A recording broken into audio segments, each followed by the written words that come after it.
À peu près tous les 100 ans, Tokyo est secoué par un séisme encore plus dévastateur. Ils attendent le prochain qui pourrait arriver, très bientôt. Bien entendu, ce qui inquiète véritablement les ingénieurs ferroviaires, c'est que les séismes capables de faire s'effondrer les tours et d'éventrer les routes puissent faire dérailler les trains. Voilà pourquoi, grâce au télégraphe électrique, ils ont mis en place un système permettant de protéger les passagers.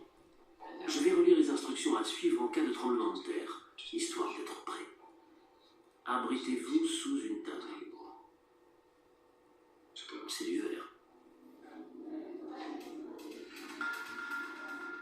Aucune table ne vous protégera si le train où vous avez pris place déraille à plus de 300 km/h. Pour ralentir et stopper les trains, les ingénieurs devaient pouvoir être prévenus à temps.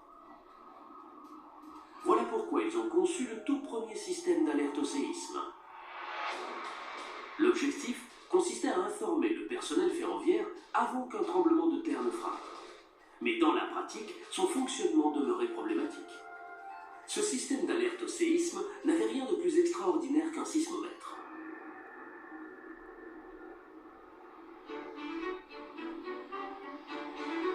Pour comprendre le problème, il nous faut un tremblement de terre. Sauf qu'en Angleterre, on peut attendre une éternité sans que rien ne se passe. Pourtant, d'après Hugh Hunt, spécialiste des séismes, une pièce d'eau et un poids considérable permettent de reproduire les caractéristiques d'une secousse sismique. Une tour de briques de bois en équilibre précaire jouera le rôle des victimes potentielles. Nous sommes dans un bateau sur ce bassin, et là-bas, il y a une excavatrice avec son chargement. En quoi ça ressemble à un séisme?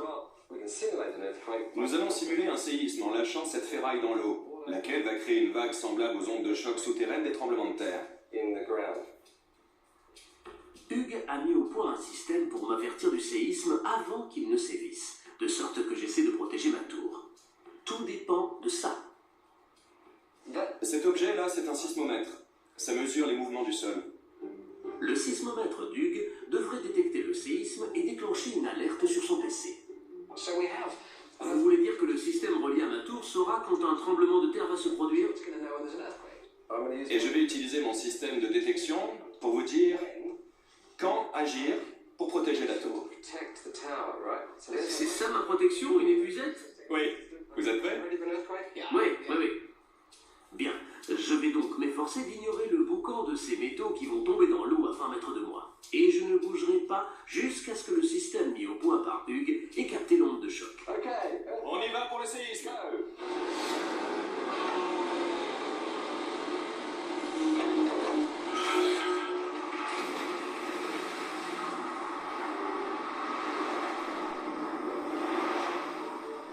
Des signes de secousse? Il arrive. Ben voilà, c'est raté. Vous êtes trop lent. Vous m'avez juste dit, séisme arrive. Vous êtes trop lent. C'est arrivé trop vite. C'était dans le rouge ici. Et j'ai jamais utilisé ça. Rouge, ça veut dire séisme. En tout cas, cette méthode pose problème.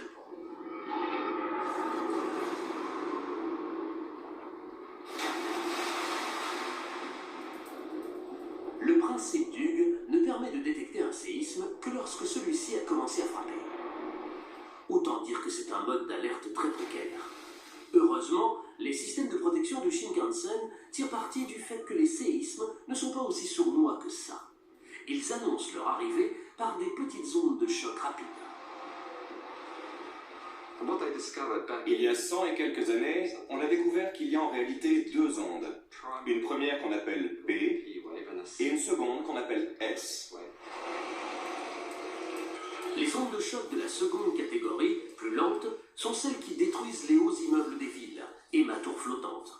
C'est exactement ce que le sismomètre d'Hugh a détecté, mais trop tard pour lancer une alerte efficace. La solution consistait à détecter les premières ondes P plus rapides.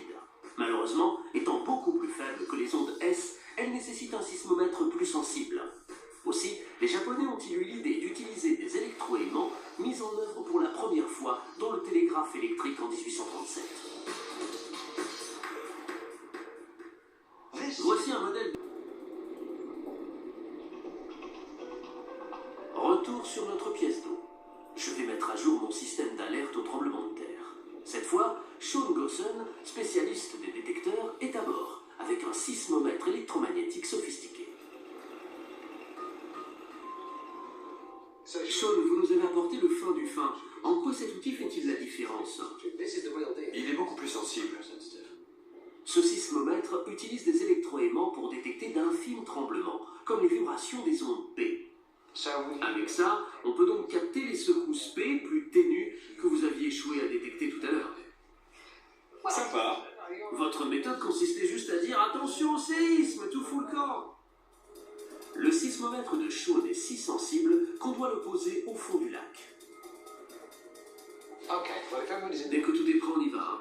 Je vous promets de ne pas regarder. J'attends votre signal. Le signal donné par les capteurs. Prêt pour le séisme? Go!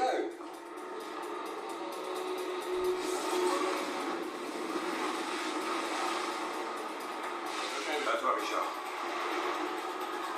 Mon système de protection est en place. L'alerte avancée a fonctionné. Attention, il arrive! Merci Hugues. On a compris qu'il arrivait parce que tout bouge. Mais c'est bon. Je pense que mon filet protecteur a permis d'éviter une catastrophe. Et tout ça parce que j'ai été averti suffisamment à temps.